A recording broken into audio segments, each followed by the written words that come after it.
बिल्कुल सामने, चेहरा मुस्कुराता हुआ। चरणासन बच्चों से लेके बूढ़ों तक के लिए बहुत उपयोगी, बहुत लाभकारी और निरापद आसन है। ये आसन जितना सरल है उतना ही अधिक लाभकारी आसन है। इस आसन का अभ्यास स्त्री, पुरुष, बालक सभी निसंकोच कर सकते हैं।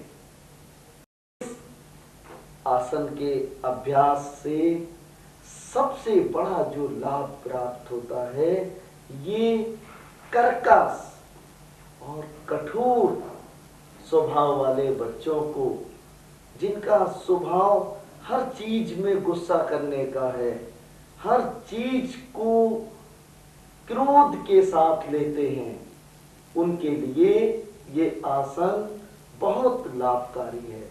क्योंकि इस आसन के अभ्यास से कर्कश और क्रोधी स्वभाव शांत होता है, मन एकाग्र और प्रसन्न चित्त होता है। इसके साथ ही ये आसन शालीनता लाने वाला आसन है, ये विनम्रता लाने वाला आसन है। इस आसन के अभ्यास से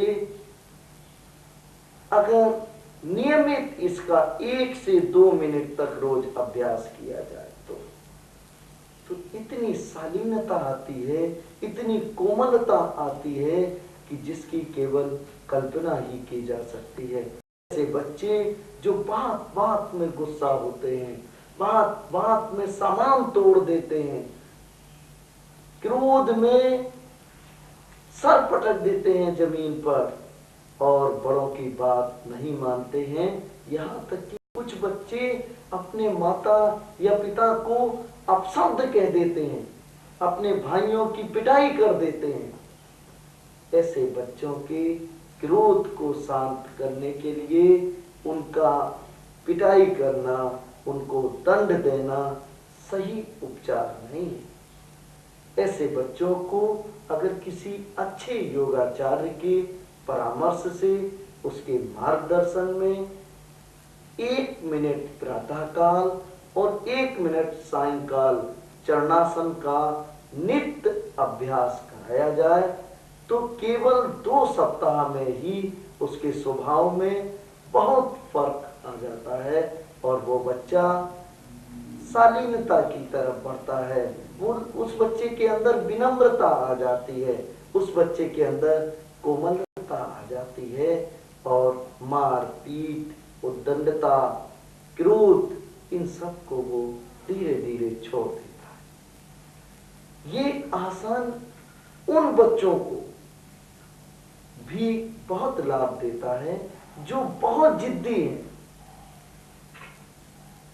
जिद्दी बच्चों के लिए जो श्रेष्ठतम आसन माने जाते हैं, उन आसनों में चरणासन का स्थान है। चरणासन के अभ्यास से जो कि विवेक जागृत होता है, बुद्धि तेज होती है, बुद्धि का विकास होता है, इसलिए इस आसन से जिद कम होती है, क्रोध कम होता है। इस आसन का अगर विकासशील उम्र से, जैसे 5 वर्ष की उम्र से और 16 वर्ष की उम्र तक, जब डेवलपमेंट की उम्र है, ऐसे समय शरीर के आंतरिक अंगों का, शरीर के मस्तिष्क के ज्ञान तंतुओं का विकास होता है।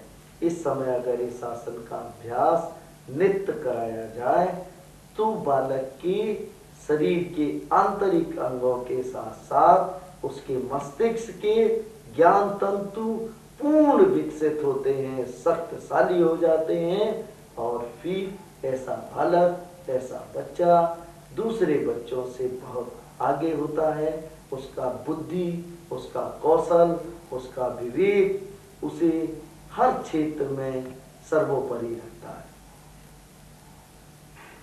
चरणासन का अभ्यास मानसिक समस्याओं के निदान के लिए तो बहुत उपयोगी है ही, लेकिन ये आसन शारीरिक स्तर पर भी बहुत लाभ प्रदान करने वाला आसन है। बहुत से बच्चे ऐसे हैं जो खाने पीने में पीछे भागते हैं। माँ दूध का गिलास लिए बच्चे के पीछे पीछे दौड़ती है कि बेटा दूध पी लो, लेकिन बच्चे के अंदर भूख का भावना ही नहीं है। भूख तो है, लेकिन वो खेल में इतना मस्त है कि उसे भूख का एहसास ही नहीं होता।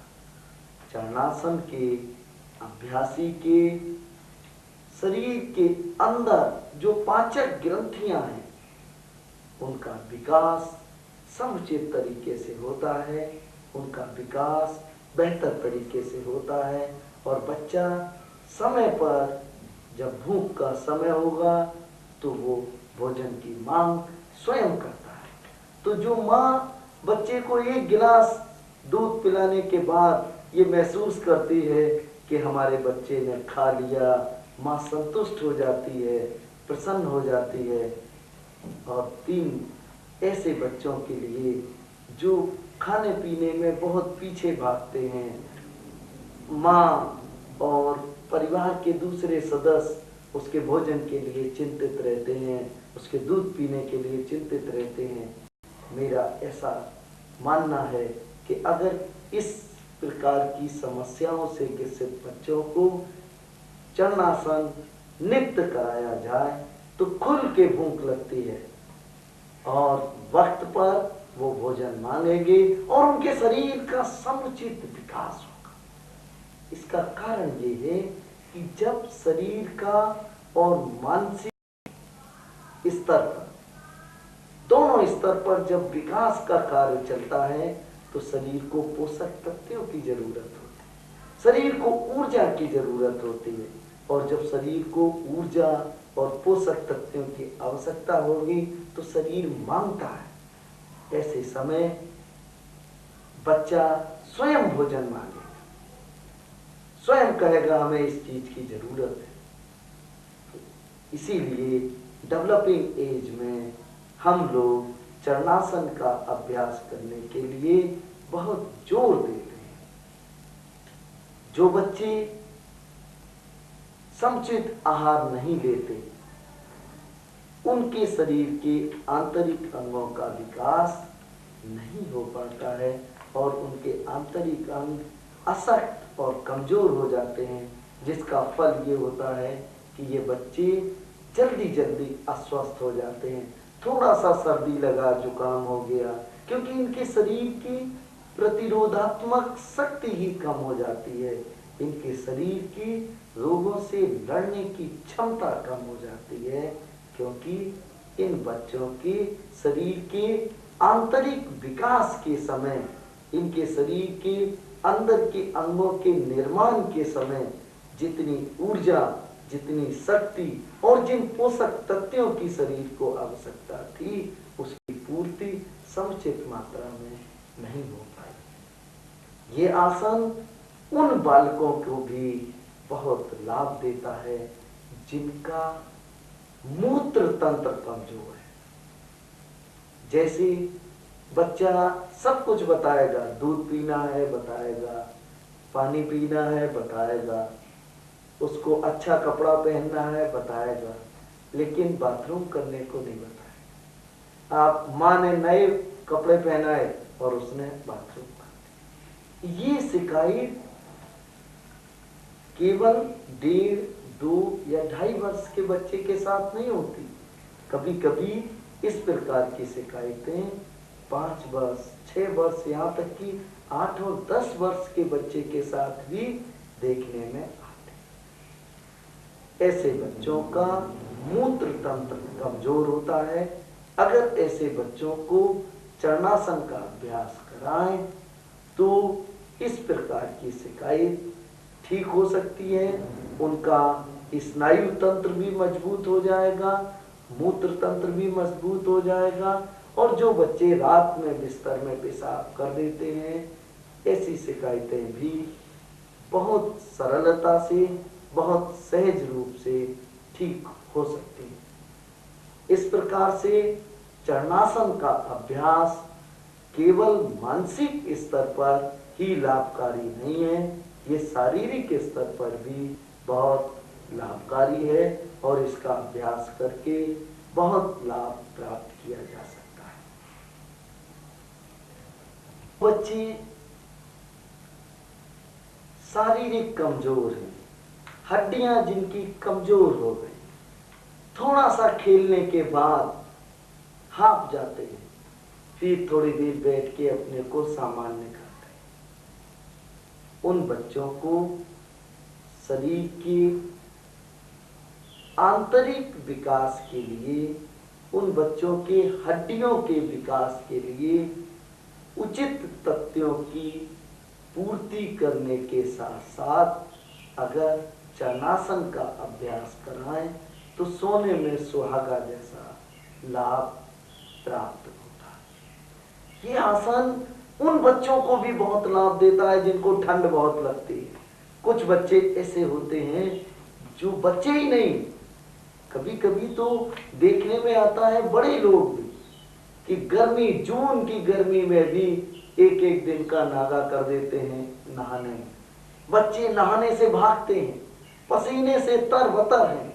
माँ चाहती है कि बच्चा स्नान करे, फ्रेश हो जाए, पढ़ाई करे, लेकिन बच्चा स्नान करने से भागता है, पानी को देख के डरता है। बच्चा शरीर के अंदर उसके गर्मी तत्व की कमी होती है, उसका शरीर अंदर से शीतल होता है तो वो जल से भागता है, क्योंकि अंदर सर्दी है, बाहर से और ठंड लगेगी तो कांप जाता है। गर्मी में भी बहुत से बच्चे जब नहा के निकलते हैं तो उनके रोए खड़े हो जाते हैं, कपकपाते हुए नहाते हैं। ऐसे बच्चों के शरीर के अंदर गर्मी पैदा करने के लिए, ऐसे बच्चों के शरीर के अंदर ऊर्जा पैदा करने के लिए चरणासन का अभ्यास कराया जाता है। और अगर इस प्रकार के बच्चे जल्दी जल्दी सर्दी, जुकाम और खांसी से पीड़ित हैं तो इस आसन का जरूर अभ्यास करें। उन बालकों को जिनको चश्मा लगता है, ये छोटी उम्र में 15 साल की, 16 साल की उम्र में डैंड्रफ है, आंख का चश्मा लग गया है, कान से कम सुनाई देता है, गर्दन से ऊपर वाले शरीर के अंग में कोई ना कोई विकृति है, कोई ना कोई कमजोरी है, कोई ना कोई बीमारी है, तो चरणासन ऐसे बालकों के लिए, ऐसे विद्यार्थियों के लिए, ऐसे बच्चों के लिए किसी दिव्य वरदान से कम नहीं है। और अगर नियमित और शास्त्रोक्त तरीके से इसका अभ्यास किया जाए तो इसके लाभ तो फिर कुछ ही दिनों में इतने मिलते हैं कि बालक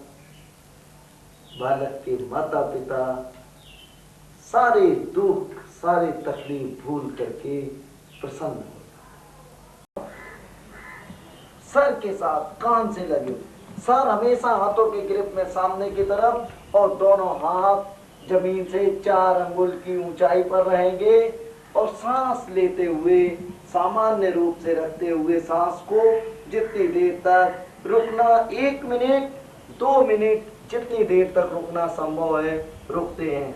इस आसन की स्थिति में बहुत प्रसन्नता के साथ, बहुत मुस्कुराते हुए रुकते हैं। पूरी तरह हाथ जमीन से बिल्कुल